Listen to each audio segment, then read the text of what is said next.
Étage. Regarde. Hop là. Bon Renzo, c'est énorme ce qui est en train de se passer. Comment ça va? Ça va, et toi? Ça va. On s'est rencontrés, t'avais 12 ans? Ouais. Moi j'en avais 13. On était à Mouratoglou dans les Yvelines à l'époque. Et tu faisais déjà un petit peu des trick shots. Ouais, je fais ça un petit peu, ouais. Est-ce que tu peux nous montrer comment tu faisais? Et puis après, bon, tu nous raconteras où t'en es tout ça. On va taper un peu ensemble.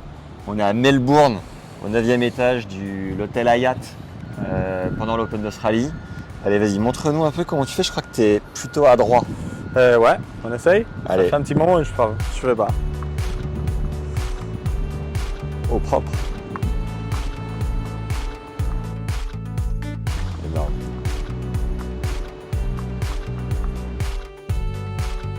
Le mec est là. C'est combien ton record? Ah, olé! Record de... Comme ça, de jongle? Non, bah, je peux être jusqu'à demain. Ah ouais? Ouais. Et comment t'as commencé?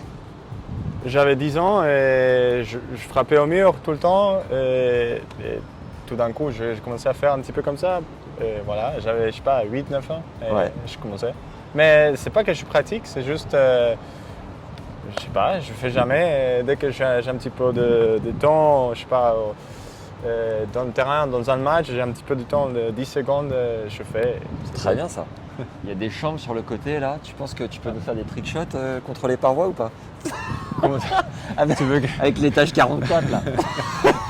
Si je te dis étage 52, t'y arrives ou pas? Bah, je le fais. Tu penses que j'arrive ou pas? Le mec est chaud pour tout. Je pense qu'on la garde à la toute fin. On garde le 29. Ouais. Est-ce que tu peux nous dire t'es combien actuellement? Là, je suis 180 toujours. Et ton meilleur c'était combien? 78. Ok. On s'est croisé dans un café il y a 2 jours, tu m'as dit ah mon français je sais pas et tout.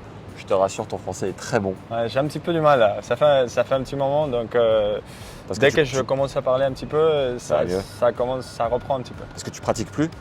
Non, pas du tout. D'accord.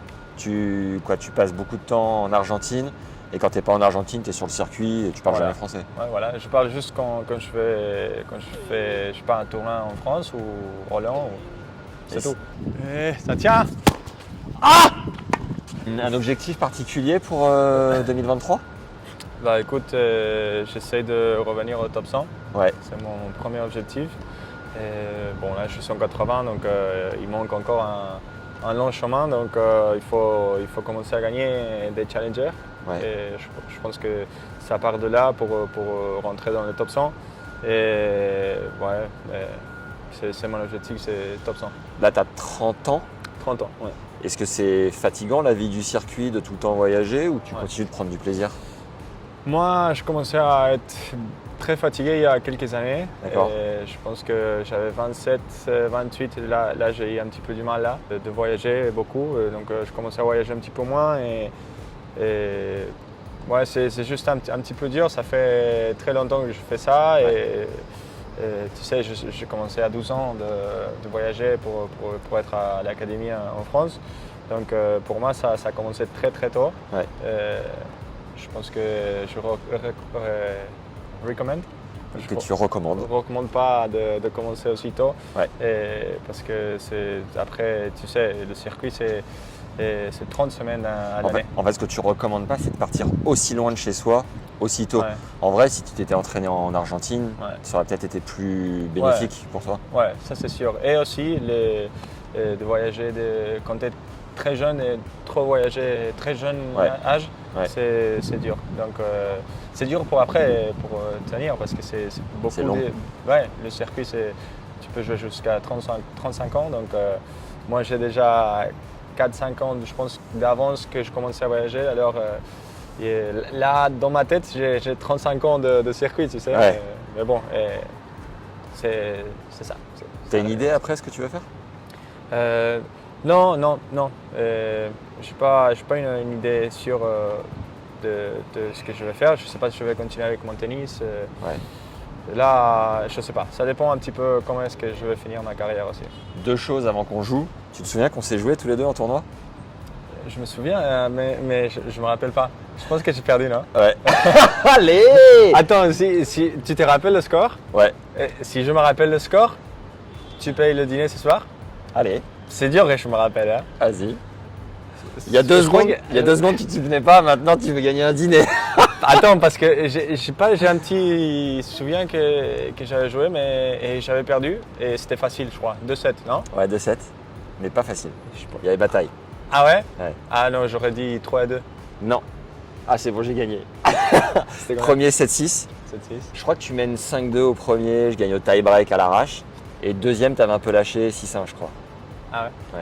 Et il y avait les caméras sur le cours à l'époque. Il y avait Ah ouais. un documentaire Ouais. sur toi. C'était au Mondial Paris Cadet à Paris. Ah et ouais, deuxième c'est ça. question. Bon, c'est 2 questions pas forcément faciles, désolé. Mais tu as battu Joe à Paris. Bon, c'est quand même un très bon souvenir. Joe Tsonga. Ouais. Quel souvenir tu gardes de ça devant le public français? Je pense que c'était spécial pour moi parce que tu sais, la France pour moi, ça veut dire beaucoup pour moi dans ma vie. Et c'était là où j'étais pendant 4 ans, j'habitais là-bas. Donc pour moi, c'était spécial. Et de jouer contre Joe, il était dans un très bon moment. Et plus spécial parce que c'était en France. Et je pense que si jamais je fais quelque chose de similaire dans un autre grand chelem, ça va être pas Aussi fort. ça va être pas aussi fort pour moi parce que tu sais, il y avait beaucoup de sentiments pour moi. C'était incroyable, tu gagnes à Roland. 5-7. 4-7, ouais. 4-7. Ouais. C'était une bataille, c'était fou quoi. Ouais, c'était beau, c'était bien. Et à ce moment-là, je me dis, désolé, mais on n'a pas beaucoup de temps, donc j'y vais directement, tu vois. Mais à ce moment-là, je me dis, ouais, il est là, ça y est, c'est bon. Et après, qu'est-ce qui s'est passé? Ouais, là c'était 2017, alors je suis top 100 à 2016 et 2017.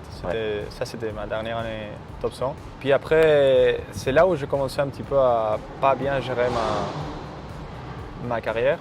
Okay. Je commençais à être un petit peu seul. J'avais arrêté avec mon coach. Ouais. Et là je commençais à être un peu seul et j'ai dû avoir un soutien là où qui me disent un petit peu plus les choses. Ouais. Et je commençais à être un peu seul et j'ai pris des mauvaises décisions et j'ai changé d'entraîneur. Ça n'a pas bien passé. J'étais 70. J'ai fini avec ce coach-là à 150, avec ce nouveau coach. Ouais. Tout d'un coup, je commençais à être encore très seul et j'ai pas bien géré aussi un peu la pression. J'ai pris des objectifs trop hauts et en Argentine, j'ai eu un petit peu, je sentais la pression là où j'avais joué Coupe Davis et tout ça, donc j'ai pas bien géré ces moments. Maintenant, tu es un petit peu plus mûr. Si tu devais parler au Renzo de cette époque, tu lui dirais quoi? Je pense que le plus important est d'avoir un soutien, Ouais. quelque part, familière ou quelqu'un que... Mais tu avais ce coach, ça s'est pas bien passé, mais tu avais quand même un Ouais, soutien. et ouais, quand je change de coach dans le meilleur moment de ma carrière, et c'est là où j'ai pas pris une bonne décision. Okay. Et bon, j'ai fini avec un coach où pour moi c'était mal passé. Ouais. J'étais pendant 1 an avec lui, donc ça commençait à être très dur pour moi. Mais je pense que c'est ça le plus important. Je ne sais pas si je dirais quelque chose de particulier. Ouais. C'est juste ça, savoir gérer un petit peu mieux les choses et de garder plus la confiance. Parce que la confiance, c'est difficile de l'avoir dans ce sport. Ouais. Et tout d'un coup, tu peux la perdre. Et tu peux la perdre tout seul, ou tu peux la perdre avec un coach ou quelqu'un qui ne garde pas bien ta confiance. Et là, c'est difficile une fois que tu perds la confiance. Alors, on y va, on va jouer. Juste un truc qui marche bien en ce moment pour toi à l'entraînement, que tu peux transmettre à Tennis Légende pour aider les mecs sur le terrain à dire en ce moment, voilà, j'ai compris ça, ça marche bien. Je pense que... Pour recevoir le conseil d'un pro chaque semaine, abonne-toi gratuitement à notre newsletter dans le premier lien en description. On envoie un mail par semaine pour te faire progresser et ça permet en plus de soutenir le podcast et la chaîne YouTube Tennis Légende. Très bien. Allez, on va taper un peu et puis on fait peut-être un match en 5 points. C'est good? Allez, vas-y. Allez. Allez. Oh, elle est belle. Oh, highlight.